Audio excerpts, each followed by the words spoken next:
부제목을 붙인다면 정결하지 않는 곳에서 정결하게 삽시다 라고 조금 더 붙일 수는 있을 것 같습니다.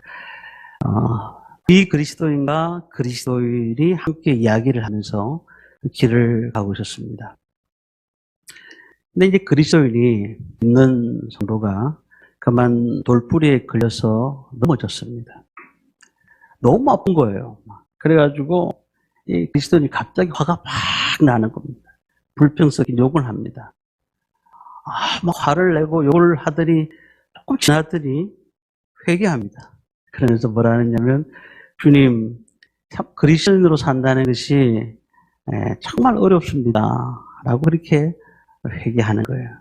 그걸 듣고 있던 믿지 않는 사람이, 믿지 않는 비그리스도인이 가만히 지켜보고 있다가 한마디 합니다. 여보게, 야, 뭘 그런 것 가지고 회개하냐. 삶을 좀 자유롭게 살게. 그렇게 말을 했다는 겁니다. 우리가 어떻게 보면 이 비그리스도인의 말에 고개를 끄덕일 수 있을 겁니다. 좀 자유롭게 살지. 왜 저렇게 스트레스를 받으면서 살 수 있을까? 그런데 한 가지 우리가 알아야 되는 것은 조그만 죄에도 민감하게 반응한다는 것. 이것은 그리스도의 생명이 있다는 사실입니다. 조그만 죄악에서도 우리가 그 부분을 하나님의 말씀으로 받아들인다면, 그렇다면 우리는 세상 사람들과 다르다라는 것을 알 수가 있습니다. 생명이 있다는 것은 뭘 의미하느냐면 우리 가정에서 또한 직장에서 또한 우리 교회에서도 마찬가지입니다. 평범하게 사는 사람이 아니에요. 평범한 자가 아닙니다. 하나님을 주인으로 모시는 우리의 삶은 변화가 일어납니다. 변화. 근데 그 변화가 어떻게 되어지느냐 하면 그 변화는 결국 우리를 정결하게 만듭니다. 정결하게 만듭니다. 베드로후서 말씀을, 전 후서 말씀 우리가 봐야 되는데, 베드로는 예수님의 12제자입니다. 그런데 예수님의 12제자인데 1장 1절에 보면 베드로가 어떻게 전도했다는 것이 나옵니다. PPT를 한번 보여주시면요. 지금 이게 베드로가 본도, 갈라디아, 갑보도기아, 아시아, 비누니아, 흩어진 나그네 이렇게 돼 있는, 여기가 지금 어디냐면 터키입니다. 지금 터키의 지도인데요.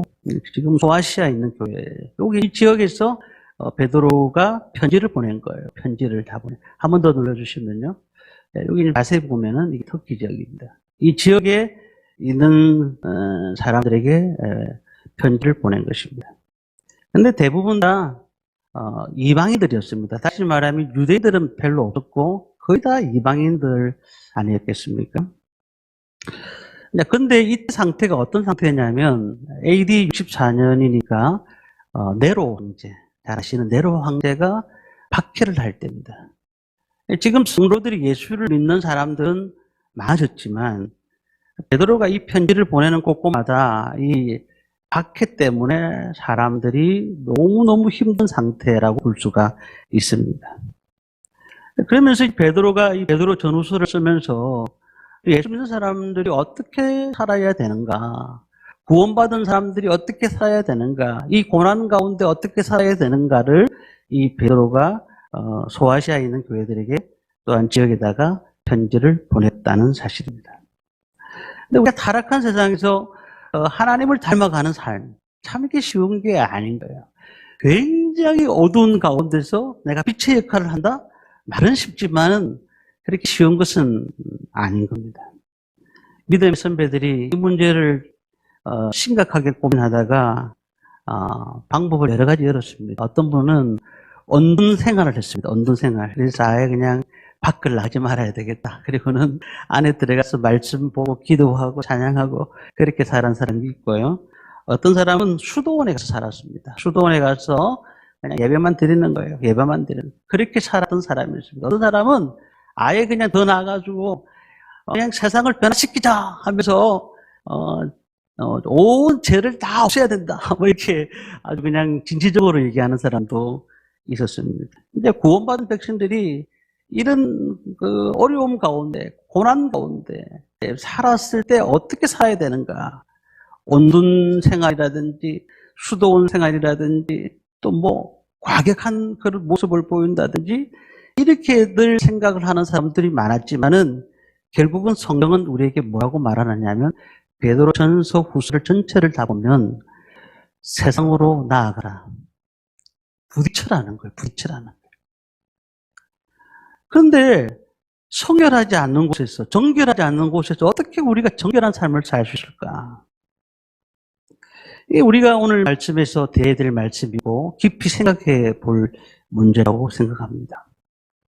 오늘 첫 번째로 생각할 수 있는 것은 올바른 것을 바라보라는 겁니다. 우리 베드로전서 1장 13절 말씀을 함께 보도록 하겠습니다. 1장 13절 말씀을 함께 봅니다.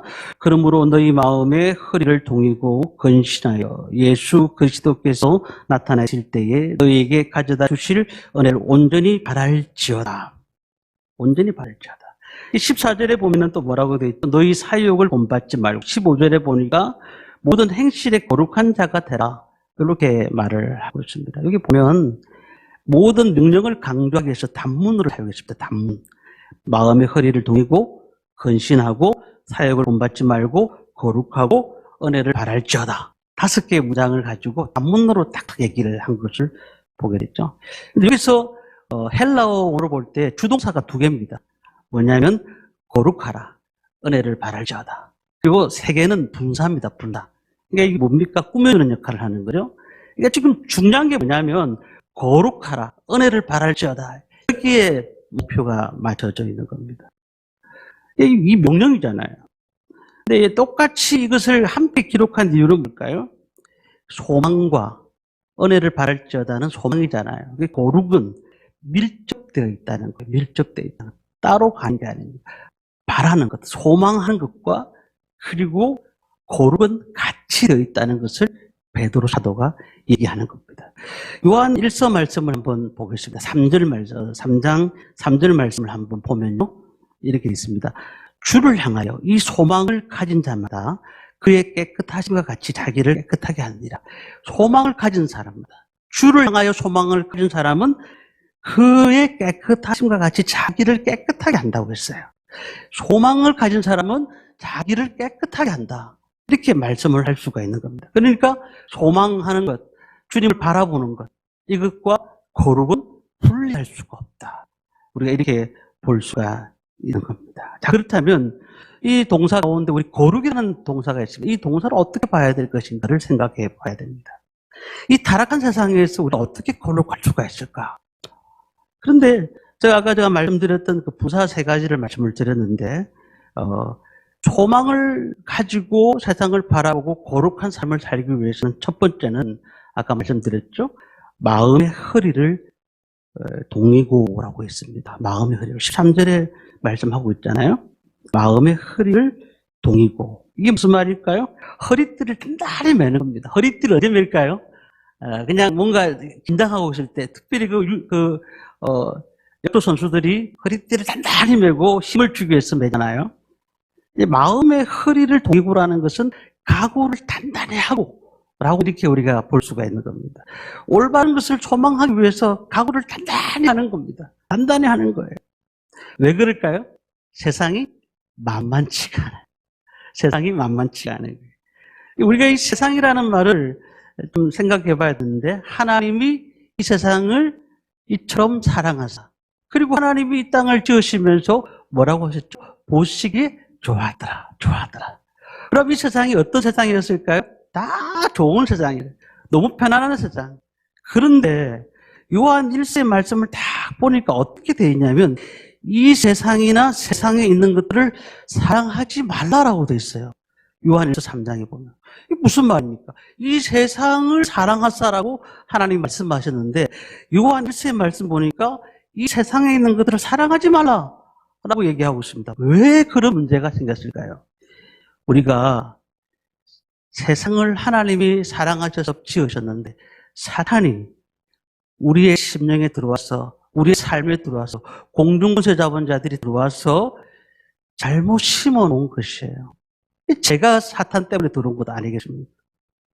그러니까 우리가 현대사회에서 여기서 말씀을 맞춰보면 보는 것을 너무 중요하게 생각해야 됩니다. 보는 것을 주의해야 됩니다. 우리 시선을 어디에 빼앗기고 있습니까? 지금 6일 동안의 시선이 어디 있었습니까? 우리 청년들은 스마트폰이 거의 50% 이상을 스마트폰에 아마 갖고 있을 겁니다. 스마트폰 안에서도 유튜브가 거의 그냥 요즘은 거의 대세잖아요. 그리고 연세 드신 분들은 TV에 또 많이 빼앗길 거고, 돈과 명예, 그리고 젊은 사람들 이성, 그리고 또 어떻게 하면 좀 좋은 여행을 할 수 있을까, 이런 것에 늘 시선이 빼앗기고 있습니다. 어떻게 할까? 어떻게 하면 좋은 것을 얻을 수 있을까? 어떻게 하면 좋은 것들을 만날 수 있을까? 늘 생각하는 것이 그런 시선에 있는 겁니다. 그러니까 그것이 뭘까요? 우리 마음을 빼앗깁니다. 그리고 6일 동안 세상에서 유튜브를 그냥 지금까지 보다가 교회 왔어요.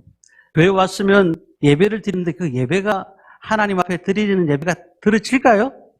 제가 생각할 때는 유튜브 생각이 날 거예요. 유튜브 생각이. 그 생각밖에 안 날 겁니다.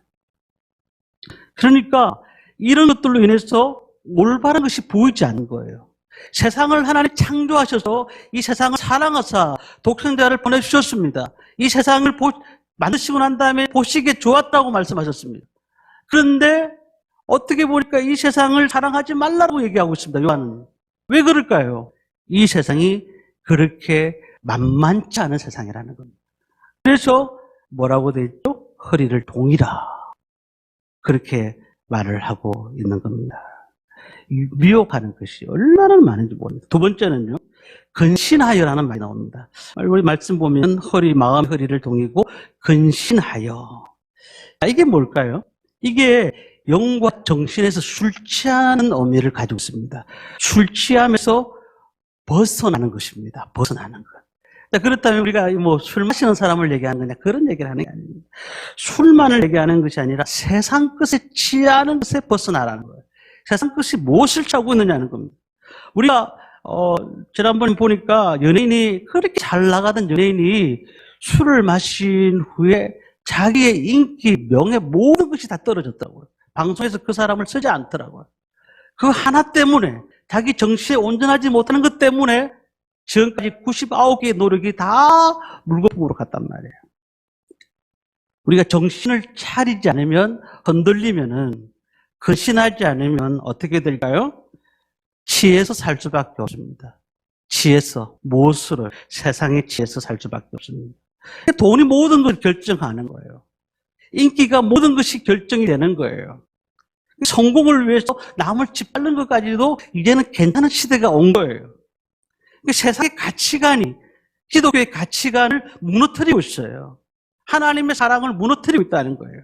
그래서 우리는 이런 시대에 어떻게 살아야 되나? 정신을 차려야 된다는 겁니다. 정신을 차려야 돼요. 세 번째는요, 올바른 것을 소망하기 위해서, 세 번째 보니까 이 세상의 사욕을 본받지 말라. 14절 끝에 보니까 이렇게 있죠. 너희 사욕을 본받지 말고. 이 사욕이 뭐죠? 개인적인 이익, 탐욕, 이런 것들을 사욕이라고 하지 않습니까? 우리 3절 말씀을 에베소서 2장 3절 말씀 앞에 나와 있는데요. 한번 읽어보도록 하겠습니다. 전에는 우리도 다 그 가운데에 우리 육체의 욕심을 따라 지며 육체와 마음이 원하는 것을 하여 다른 이들과 같이 본질상 진노의 자녀였더니. 우리가 전에는, 예수 믿기 전에는 본질상 진노의 자녀였다는 거예요. 진노의 자녀. 그러니까 우리가 늘 사욕을 계속 위해서 살아가는 거예요. 평생 동안 생각하는 것이 내 사욕이 뭔가. 근데 베드로전서 1장 14절 보니까 똑같은 말씀을 하고 있습니다. 너희가 순종하는 자식처럼 전혀 알지 못하는 때에 따른 듯 너희 사욕을 본받지 말고 라고 말합니다. 순종하는 자식처럼이라고 있습니다. 우리가 사욕이라는 것을 보면서 세상은 자꾸 우리에게 다가와서 문을 두드리잖아요. 자꾸 두드립니다. 너 이거 정도는 신앙생활 하지만 허락을 해라. 이거 정도는 너가 충분히 이거는 허락할 수 있는 것이야 라고 우리에게 계속 문을 두드리는 겁니다. 그러면서 자꾸 보여줍니다. 보여주는 겁니다. 그럼 우리는 뭘 생각할까요?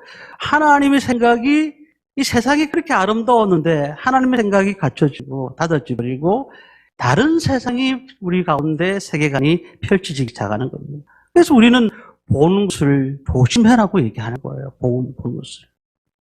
눈은 언제나 마음과 같이 돼 있거든요. 마음이 생각하는 것이 눈이 보는 겁니다. 그래서 눈이 보는 것이 매력적인 것이잖아요. 매력적인 것이에요.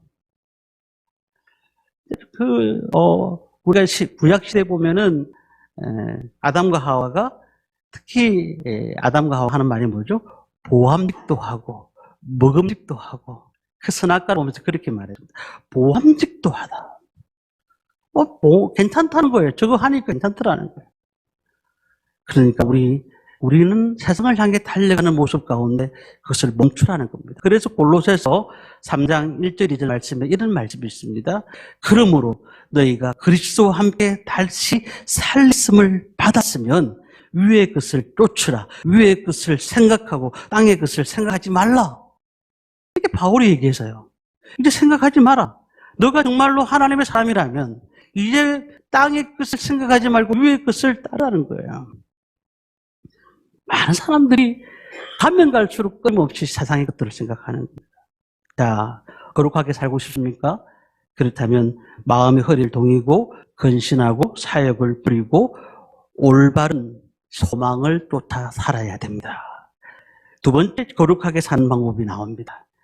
두려움 가운데 행하는 것입니다. 우리 17절 말씀을 함께 읽겠습니다. 같이 읽습니다. 외모로 보시지 않고 각 사람의 행위대로 심판하신 이를 너희가 아버지라 부른즉 너희가 나그네로 있을 때에 두려움으로 지내라.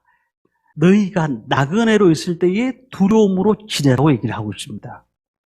누구를요? 아버지라 부른즉. 자, 우리가 지금 사실 눈에 보이는 것이 뭐예요? 다가올 모든 결과를 심각하게 생각하면서 살아야 되는데 눈에 보이는 것만 봅니다. 앞으로 우리는 언제 어떻게 50년 후에 100년 후에 이 자리에 있을 분들이 그렇게 많지가 않습니다. 그러면 시간은 가고 있어요. 계속해서 때깍때깍 지금도 흐르고 있습니다.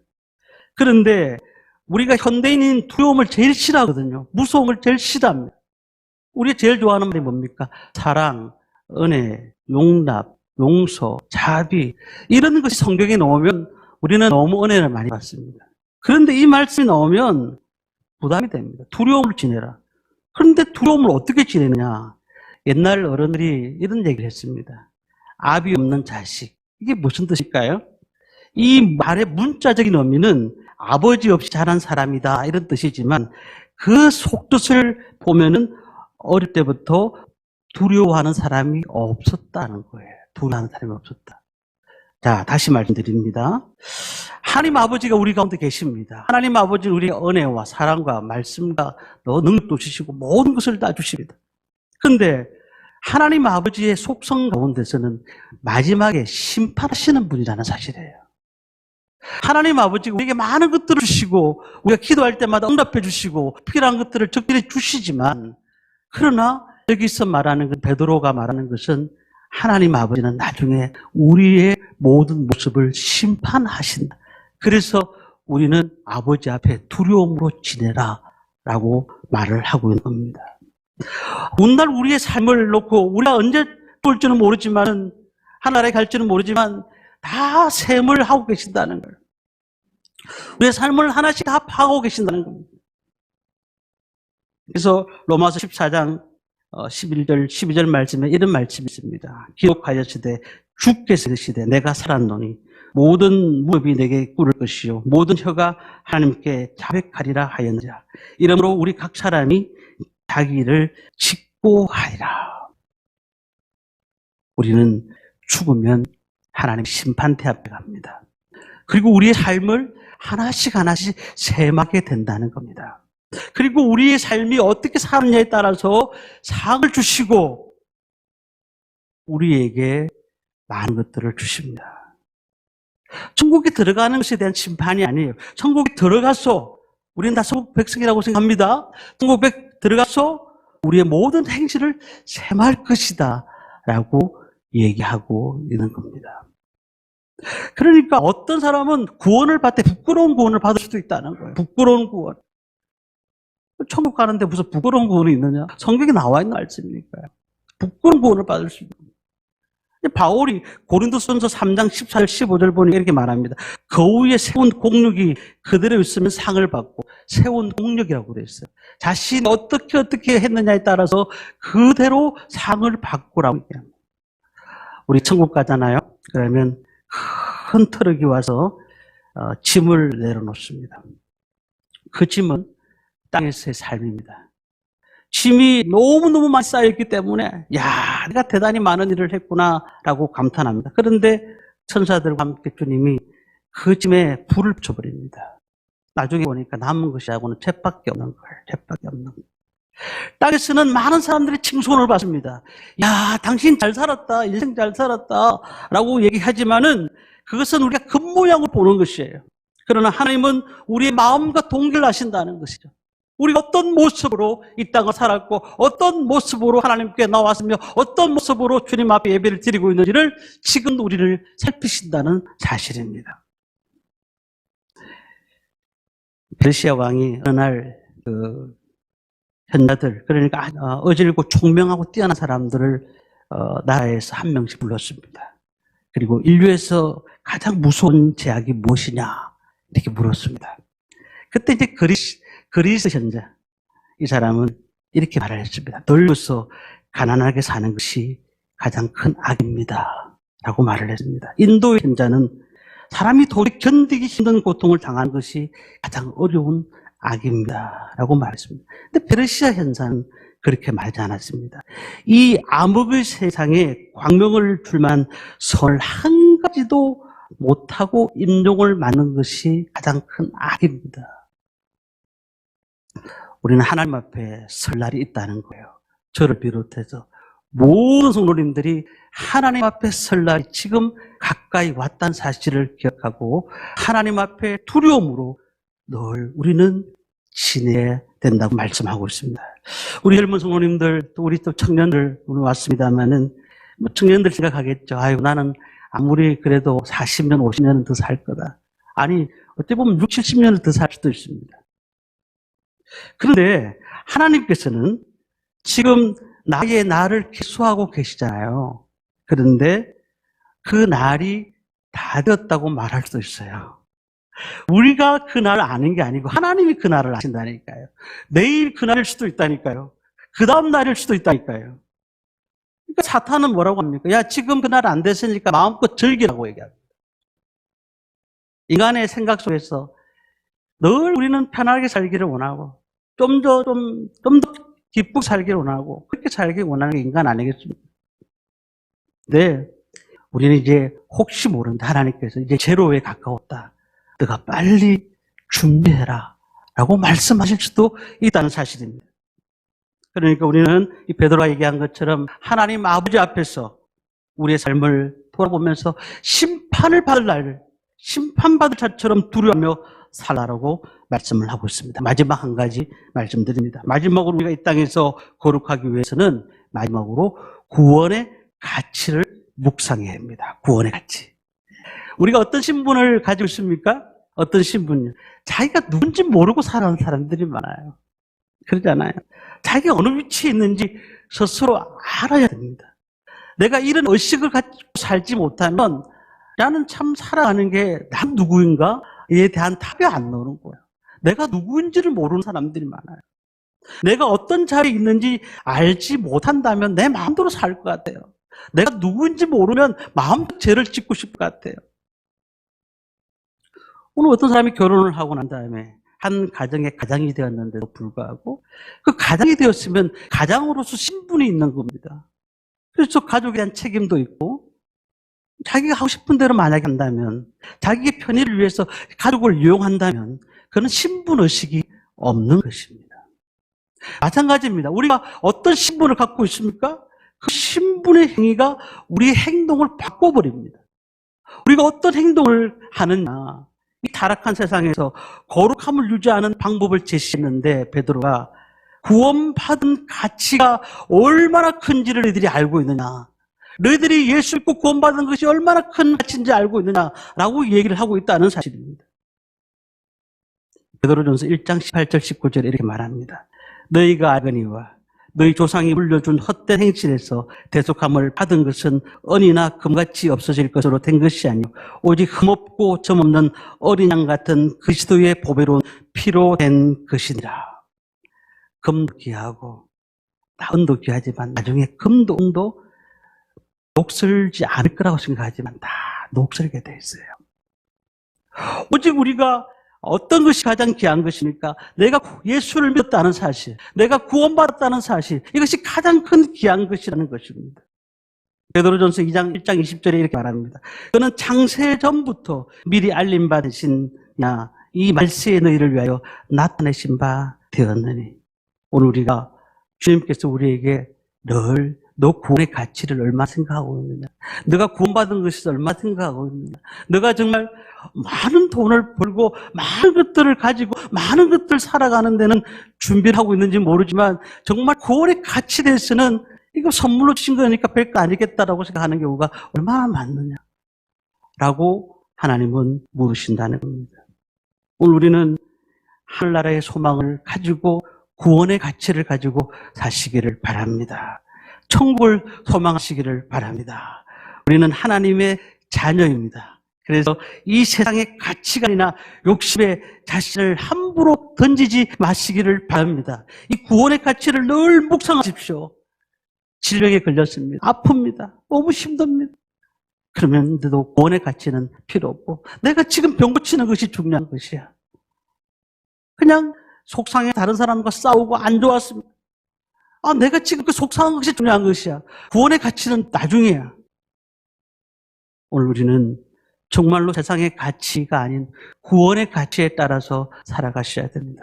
우리 청년들이 이렇게 또 낮 예배 때에 한 10여 명 같이 함께 예배를 드리고 있지만은 그때 우리 청년들이 20, 30명 이렇게 모였을 때 그 청년들이 참 잘했어요. 그 중에 저는 한 5명 정도는 정말 우리 교회 봉사 열심히 할 거라고 생각했습니다. 근데 어느 순간에 교회를 다니다가 직장이 멀어지고 또 군에 가면서 교회를 안 나오기 시작했습니다. 근데 저는 그때 한 가지 기도한 가운데 그런 생각을 했습니다. 저들이 세상의 가치와 구원의 가치를 정확하게 알지 못하구나. 세상의 가치는 당연히 세상으로 가는 것이 맞아요. 근데 우리는 구원의 가치에 대해서 너무 많은 것들을 가르치지 않았던 것 같아요. 그래서 다윗처럼 구원의 기쁨을 회복시켜 주옵소서라고 기도를 했다는 겁니다. 우리가 가난하면 좀 어떻습니까? 혹시 남보다 돈이 좀 없으면 어떻습니까? 좀 못 배웠으면 어떻습니까? 재능이 좀 부족하면 어떻습니까? 구원의 가치를 알면 우리 삶이 달라지게 되어 있다는 사실입니다. 말씀을 마칩니다. 어느 저녁에 한 할아버지와 손자가 호숫가에 앉아 있었습니다. 그리고는 많은 얘기를 하고 있습니다. 그러니까 이제 할아버지 계절은 어떻게 변하는 거야? 그리고 할아버지 나는 뭐가 됐으면 좋겠어? 라고 할아버지한테 손자가 자꾸 묻습니다. 그런데 갑자기 이 손자가 할아버지를 딱 쳐다보더니 묻습니다. 할아버지, 하나님을 본 사람이 있어? 라고 물었습니다. 그러자 이 할아버지가 잔잔한 호수 건너편을 바라보면서 대답했습니다. 얘야, 나는 이제 점점 하나님 외에는 아무것도 보이지 않는다. 점점 하나님 외에는 아무것도 보이지 않는다. 그러니까 가면 갈수록, 연세가 들면 들수록 이제 세상 끝이 다 사라지고 하나님만 선명하게 보인단다. 이런 말이잖아요. 우리가 이 하루하루를 어떻게 보고 계십니까? 세상 끝들과 세상의 가치와 하나님의 가치를 혼돈하면서 살고 있습니다. 그러나 점점 하나님 것을 보고 하나님의 가치를 보고 하나님을 소망을 바라보면서 거룩을 바라보면서 살아가야 됩니다. 이것이 우리가 앞으로 가야 될 인생인 것입니다. 오늘 우리가 이 말씀을 통하여서 올바른 소망을 바라보시길 바랍니다. 그럴 때에 정결하게 살 수가 있습니다. 고난 가운데 있을지라도, 정말 어려운 가운데 있을지라도, 세상 사람들이 저렇게 찬다 할지라도 나는 정결한 모습으로 나가서 하나님 기뻐하시는 것을 이루어가는 저와 모든 성도님들 되시기를 주님의 이름으로 축원합니다.